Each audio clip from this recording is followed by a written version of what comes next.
사조용전 15권입니다. 벌써 사조용전 절반까지 왔습니다. 그렇게 황룡이 구양봉에게 잡혔습니다. 곽종은 사랑하는 황룡이 잡히자 상대가 누구든 다 찢어발기고 싶었습니다. 하지만 어찌 곽정이 구양봉의 상대가 되겠습니까? 홍칠공은 자신이 황룡을 구해오겠다고 하고는 배 위로 뛰어올랐습니다. 배 위로 올라 구양봉과 상사의 승부를 낼 홍칠공이었습니다. 전 홍칠공을 참 좋아합니다. 저 역시 식탐이 남다르기 때문입니다. 구양봉은 황룡의 혈도를 짚고는 구양극에게 쪽배로 먼저 가있으라고 했습니다. 구양봉은 구양극을 지극히 아꼈습니다. 실은 조카가 아니라 친아들이었기 때문이었습니다. 천하제일 고수들의 싸움이 시작되었습니다. 그리고 이 싸움에 서로의 목숨을 걸었습니다. 싸움은 극도로 치열해져 갔습니다. 그 사이 아래에 있는 쪽배로 황룡을 안고 내려온 구양극이었습니다. 곽정은 구양극이 황룡을 안고 있는 모습을 보고는 참을 수가 없었습니다. 곽정이 먼저 공격해 들어갔습니다. 구양극은 방심만 안 하면 아직도 자기가 유리한 줄 알고 있었습니다. 구양극은 금세 불리하다고 느끼자 저번에 곽정에게 썼던 필살기 영사권을 바로 꺼내 들었습니다. 이번에도 곽정의 따귀 정도는 때릴 수가 있었습니다. 홍칠공도 영사권을 깨뜨릴 방법을 모르겠다고 했었는데 곽정이 어찌 해법을 알 수 있었겠습니까? 하지만 곽정은 이 팔은 네 팔 아니야? 하며 구양극의 팔뚝을 잡고는 졸라게 내리쳤습니다. 뼈가 분질러질 때까지. 이것은 그저 힘의 차이였습니다. 곽정이 황룡의 혈도를 풀어주었고 황룡은 어서 사부님을 도와드리라고 말했습니다. 홍칠공과 구양봉이 싸우고 있던 배는 침몰하기 직전이었습니다. 다시 혈전을 벌이고 있는 홍칠공과 구양봉이었습니다. 승부가 길어지자 각자의 무기를 꺼내들었습니다. 홍칠공은 타구봉이었고 구양봉은 뱀이 달린 사장이었습니다. 원작에서는 타구봉을 쓰는 홍칠공이 미세하게 강했다라고 했습니다. 하지만 그 미세함의 차이로는 승부가 결정되진 않았습니다. 구양봉이 필살기를 꺼내들었습니다. 좀 전에 구양극이 썼던 영사권이었고 구양봉의 영사권은 위력마저도 치명적이었습니다.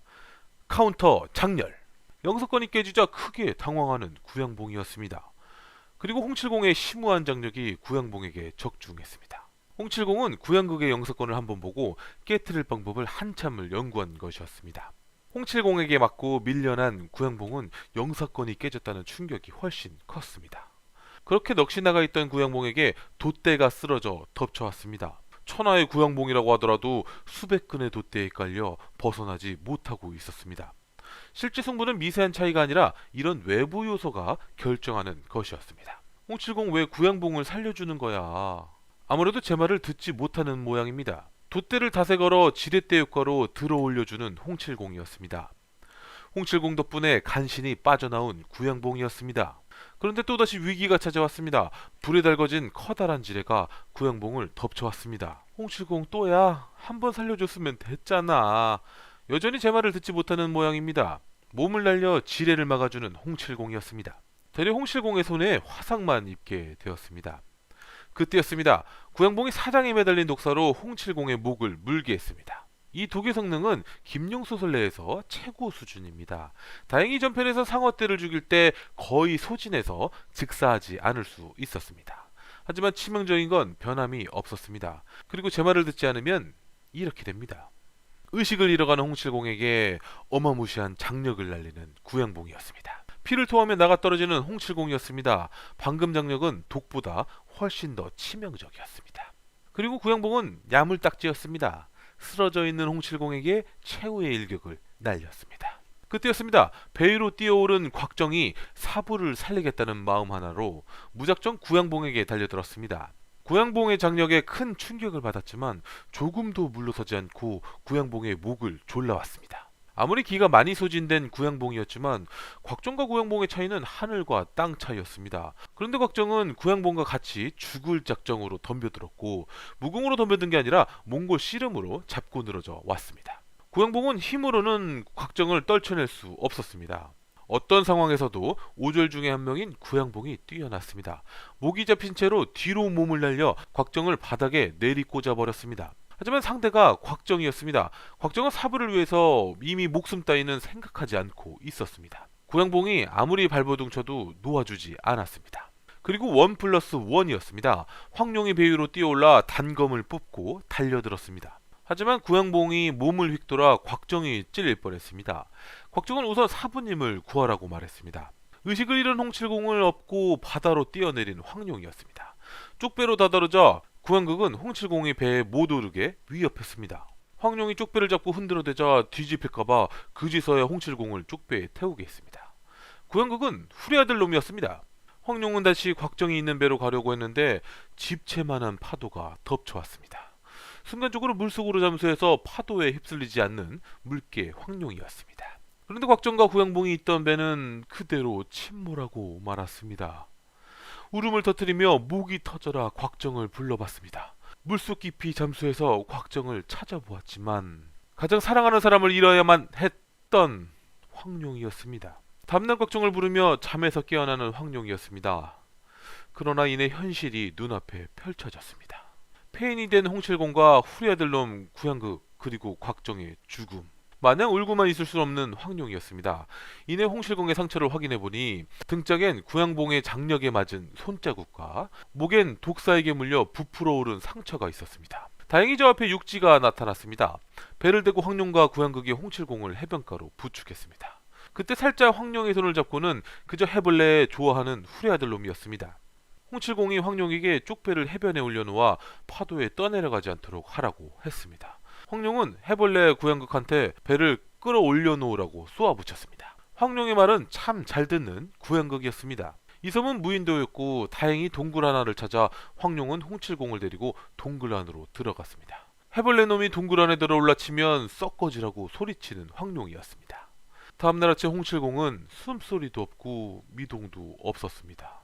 황룡이 홍칠공의 가슴에 엎드려 애처롭게 사부님을 부르며 울음을 터뜨렸습니다. 그때 황룡의 어깨를 힘겹게 잡아주는 홍칠공이었습니다. 홍칠공이 힘겹게 입을 뗐습니다. 착하지, 울지 말아라.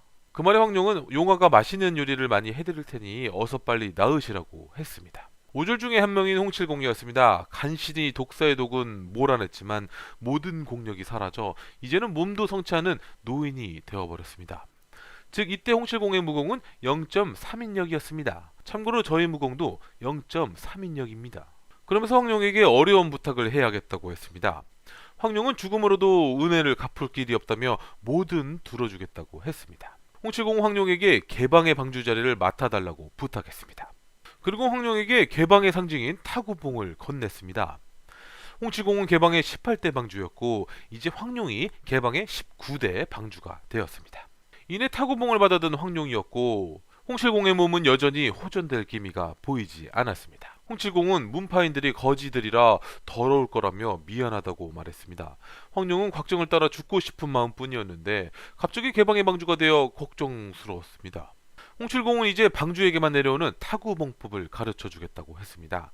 타구봉법은 김용소설 내에서 가장 절묘한 무공 중에 하나였습니다. 뭐든지 배우면 금방 배워버리는 황룡이었습니다. 얼마 안 되어 타구봉법을 모두 배우긴 했지만 위력을 발휘하기엔 시간이 필요했습니다. 이내 홍칠공은 신음을 내며 다시 쓰러져 버렸고 마침 그때 해벌레 구양극이 동굴 안으로 들어왔습니다. 구양극은 홍칠공의 상태를 확인하고는 황룡의 머리카락을 잡으며 희롱하기 시작했습니다. 황룡이 기습적으로 바늘 던지기 신공을 써봤지만 옷을 말아 바늘들을 막아버리는 구양극이었습니다. 결국 구양극한테 혈도를 짚어버린 황룡이었습니다. 이때 황룡의 무공은 80인력, 구양극의 무공은 100인력이었습니다. 그리고 황룡을 잡아서 입맞춤 하려고 했습니다. 곽정도 아직 황룡과의 입맞춤은 못해봤습니다. 참고로 제 첫 키스 때 상대의 혀는 굉장히 푸석푸석했습니다. 도대체 혀를 어떻게 했길래 수분이 하나도 없었을까요? 구양극은 여전히 해벌레하며 황룡에게 들이밀고 있었습니다. 그때였습니다. 홍칠공이 벌떡 일어나 구양극을 노려보며 죽고 싶지 않으면 황룡의 혈도를 풀어주고 꺼지라고 했습니다. 구양극은 홍칠공이 무공을 다시 찾은 줄 알고 엎드려 빌었습니다. 그리고는 황룡의 혈도를 풀어주고 도망쳐 버렸습니다. 구양극이 동굴 밖으로 나가자마자 피를 토하며 쓰러지는 홍칠공이었습니다. 그렇게 위기를 벗어났지만 이제 먹을 물과 식량을 구해야만 했습니다. 그런 황룡의 마음을 읽고는 황룡에게 나가서 햇볕 좀 쐬자고 말하며 힘겹게 일어나는 홍칠공이었습니다. 해변을 같이 걸으며 홍칠공은 최대한 똑바로 걸으려고 힘썼습니다. 이내 해벌레 녀석이 쪽배를 바다에 떠내려 보낸 것을 알게 되었고 황룡은 어서 빨리 구양극을 없애야만 안전할 수 있을 거라고 생각했습니다. 하지만 지금은 별다른 방법이 없어 홍칠공은 나무 껍질을 벗겨 낚싯대를 만들어 낚시를 냈고 황룡은 새로 배운 타구방법을 연마하였습니다. 후리아들로 마냥 뒤에서 홍칠공과 황룡을 지켜보는 구양극이었습니다. 물고기 몇 마리를 잡아 구워 먹고는 잠들어 버린 홍칠공이었습니다. 황룡의 안색은 어두워져만 갔습니다. 결국 확정 생각을 하며 바다를 바라보다 슬픔에 못 이기게 되었습니다. 차량이 물속으로 빠져드는 황룡이었습니다. 인기척이 없어지자 눈을 떠보는 홍칠공이었습니다. 바닷속으로 사라진 황룡을 힘이 없어 구하러 갈 수도 없었고 곽정을 잃어 괴로울 텐데 자신까지 돌보게 해 일이 된 거라 생각했습니다. 홍칠공이 할 수 있는 건 그저 황룡의 이름을 불러보는 것이었습니다. 그때였습니다. 황룡이 거친 숨을 쉬며 물 위로 올라왔습니다. 홍칠공은 미안함과 감사함으로 가슴이 젖어왔습니다. 대왕조개를 해변으로 가져와서 홍칠공의 미안해하는 얼굴을 보고는 좀 더워서 수영한 거라고 말하는 황룡이었습니다. 이내 언제 그랬냐는 듯이 커다란 바위로 대왕조개를 깨뜨려 요리를 해주는 황룡이었습니다. 홍칠공을 동굴 안에서 쉬게 하고 다시 해변으로 나왔는데 후리아들 놈이 나타났습니다. 구양극은 홍칠공의 상태를 모두 알아버렸습니다. 황룡의 걱정은 커져만 갔습니다. 황룡은 결심했습니다. 구양극을 죽여버리기로 말이죠. 이내 연기를 하며 바다 쪽으로 뛰어갔습니다. 구양극은 쫓아가긴 했지만 여간 경기하는 게 아니었습니다. 그때 황룡이 발을 헛디뎌 넘어져 버렸습니다. 그러더니 물속에 상체가 빠져버렸습니다. 어설픈 연기라고 생각한 구양극은 계속 지켜봤습니다. 그런데 시간이 많이 지나도 꼼짝을 안 하는 거였습니다. 하여 천천히 다가가 다리를 잡아보니 싸늘하게 식어 있었습니다. 그때였습니다. 몸을 휙돌아 일어난 황룡은 구양극의 팔을 잡고는 그대로 물속으로 뛰어들었습니다. 황룡은 물개였지만 구양극은 멍개였습니다. 최대한 깊은 곳으로 끌고 가서야 손을 놓아주는 황룡이었습니다. 물속으로 가라앉은 구양극도 순간 재치가 좋았습니다. 바위 하나를 들고는 그대로 걸어서 해변까지 갈 생각이었습니다. 그렇게 겨우 살아난 구양극이었습니다. 그런데 이 방법은 절대로 따라하시면 안 됩니다. 보통 물에 빠지면 입속에 물이 들어가자마자 이성을 잃게 되는데요. 제일 좋은 방법은 제가 알 것 같나요? 구양극 암살작전 1차는 실패였습니다. 황룡은 이제 섬의 다른 편에서 구양극을 피해 숨어 지낼 곳을 찾아야 했습니다. 그때 발에 줄기 하나가 걸리더니 머리 위로 돌들이 떨어졌습니다. 돌들을 피해 뒤로 급하게 물러서니 나무에 막혀버렸습니다. 그리고 위를 바라봤는데 머리 바로 위에 거대한 바위가 흔들리고 있었습니다. 구양극 암살작전 2차로 저 거대한 바위를 선택한 황룡이었습니다. 황룡은 바위를 잡고 있는 줄기를 미리 잘라놓았습니다. 겨우 살아난 구양극은 황룡한테 분풀이를 할 수 없어 동굴로 들어와 홍칠공을 죽여버릴 작정이었습니다. 그렇게 홍칠공한테 최후의 일격을 날리는 순간이었습니다. 동굴 밖에서 황룡이 구양봉과 아버지가 오셨다고 소리를 질렀습니다.